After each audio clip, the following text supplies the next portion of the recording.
Welcome to Sunshine Cathedral's Queer God Squad. It's Tuesday, July 16th, 2024. I'm Reverend Dr. Darrell Watkins, the senior minister here at Sunshine Cathedral. Faith and religion can be complicated for the LGBTQ+ community. Surveys show that evangelical faith is the justification for the greatest attacks on the LGBTQ+ community.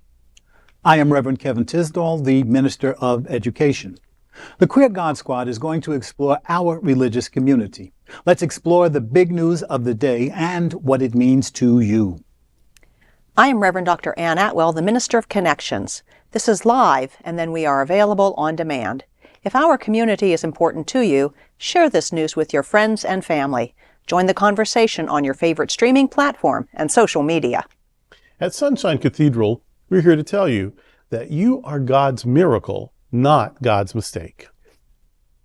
This is the Sunshine Cathedral perspective. Love beyond labels, navigating marriage through gender transitions. In a testament to the enduring power of love, Marissa Lasoff-Santos from Michigan found herself navigating uncharted waters when her partner transitioned from identifying as a bisexual woman to presenting as a transmasculine man. What could have been a tumultuous journey for their relationship instead became a reaffirmation of their bond and a celebration of their evolving identities. Lasoff-Santos, a 33-year-old librarian, says, "I never stopped loving him through any of this. I've become more attracted to him." She says the reason is that her partner now looks happy. Their story is not uncommon. While data on marriages surviving gender transitions remain limited, anecdotal evidence and therapist insight suggest growth and flourishing under newfound honesty and understanding. Kristie Overstreet, a seasoned sexologist and psychotherapist specializing in transgender issues, says that for many couples, navigating a partner's gender transition becomes a journey of mutual transformation, with 2 in 5 relationships, that's 40%, successfully navigating this transition period. Stories like Marissa Lasoff-Santos exemplify the Queer God Squad's belief in embracing authenticity, fostering understanding, and celebrating the flourishing of love in all its forms. I love this so much. Mm-hmm. I love when love wins. Yeah. And, I understand that major changes can sometimes be too much for people. And, I don't have a lot of shade for the 60% who couldn't make it work. But I have so much respect and joy for the 40% who can. And I know it's a big change. I fell in love with this, and now it looks different, and it identifies differently, and it wants different things. And yet, how many, I'll think about Amy and Ann here, Reverend Ann. Reverend Ann was not a clergy person when she met her wife. And yet there was this big change where she became one. And that's not something you do overnight. I mean, that took years of graduate school, that took internships, that took transitioning out of a job that paid more than she'll ever make again. It was big changes. But her wife supported it through it, and they got through it, and they're happy and successful and all of that. There's going to be a big change no matter what you are. Mm-hmm. Mm-hmm. When you look at a couple and they've been together for 40, 50, 60 years, and the guy's got a big nose now and long ears. You know what happens when you age, and all silver hair or none, or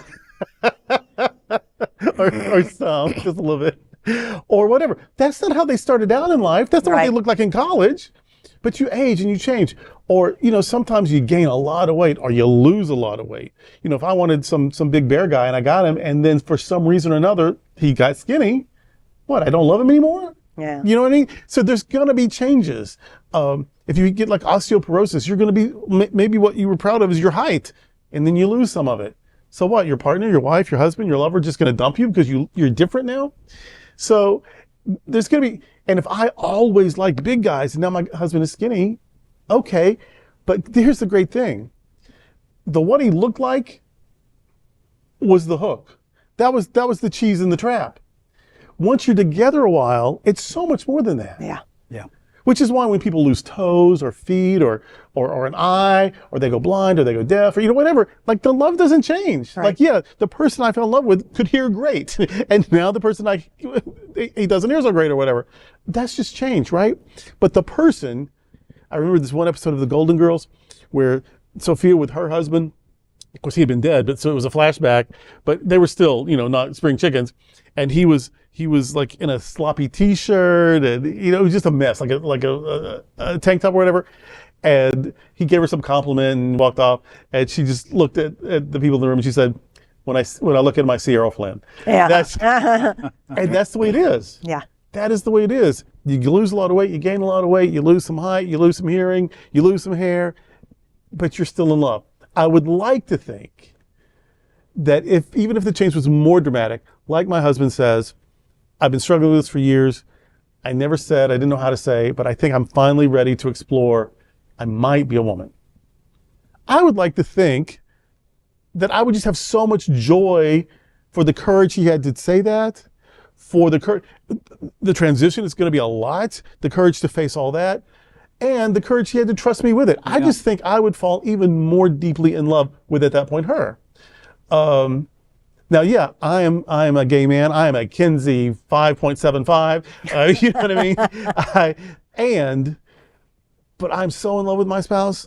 I think we'd figure a way to work around that. We've gone through a lot in a quarter of a century. I can't imagine even that would be the thing that would derail that. Right. Nice. So I'm as queer as they come, but love wins. You know what I mean? So I would like to think if that's the person I fell in love with, maybe they look different. And maybe they feel differently about themselves than I was aware, but in for a penny, in for a pound. Okay, yeah. This is our journey now, I would like to think. And whether I'm right or wrong about myself, that these people have shown that it can be done makes me very happy. Yeah, it actually can be done. Mm-hmm. I have a dear family member whose spouse partner is in the process of transitioning female to male. And they're making it work. Mm-hmm. They're making it work. And they're happy and they're good. And I can't wait to see them in a few weeks. Yeah, it can happen. Now, does it happen for everybody? Unfortunately not. We get that. Change sometimes is difficult. Yeah. But for those who can make it work, wow, really powerful. Mm-hmm. Gives you hope. Yeah. Yeah. And it is a true mental journey for both, mm-hmm. in the sense that the one person is looking at the other one saying, well, why didn't I know this?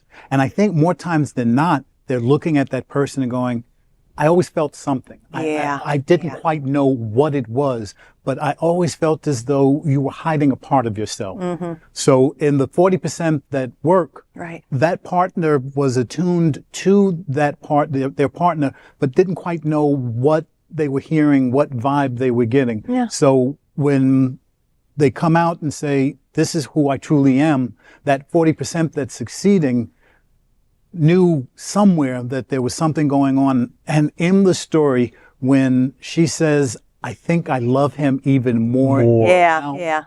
That and didn't trip on the pronouns once. No. Was right there, was perfect. And I bet that if she tripped every now and again in the beginning, he was like, don't worry about it, baby. Mm. I'm here for you just like you are still here for me. Yep. Yeah. And, I think I gave not the best example earlier when I said because my husband's probably like 0.02% more gay than I am. Like if I'm a 5 3/4, he's a 5.79. But I'm queerer than he is, and more more non-binary than he is. So the story would probably be I come home and say, guess what? And I am 100% confident that he'd be like, let's do this. Yeah. Yeah. And he's gold star. I mean, he's, it would be a super challenge for him in one way, but in another way, in for penny, in for pound. I just trust him that much. That I know that when the time comes, if need be, he will push my wheelchair. And if I needed to do that as a gender different than I identify now, I don't think I still think I'd look back and he'd be there pushing the chair. I don't think I'd have to worry about it. Yeah. So, it does make you think, and it's complex. And I hope it sort of jolts our empathy. Yeah. You know, for the person whose bi experience may be different than mine, or whose pan experience, or whose gender experience, or whatever. People are where they are, and they have to work through what they have to work through. And if they can do it successfully, we should just be turning cartwheels. Yeah. You know, that people have found their joy. People have found their bliss. Yes. That's what I want for myself. It's what I want for everybody. Yeah. Yep. And I know that someone's got a Bible verse that they don't understand, that they don't know where it came from, they don't know who wrote it, but they got a Bible verse that's like, this is some kind of abomination. You and your Bible verse need to go somewhere. Go sit down somewhere.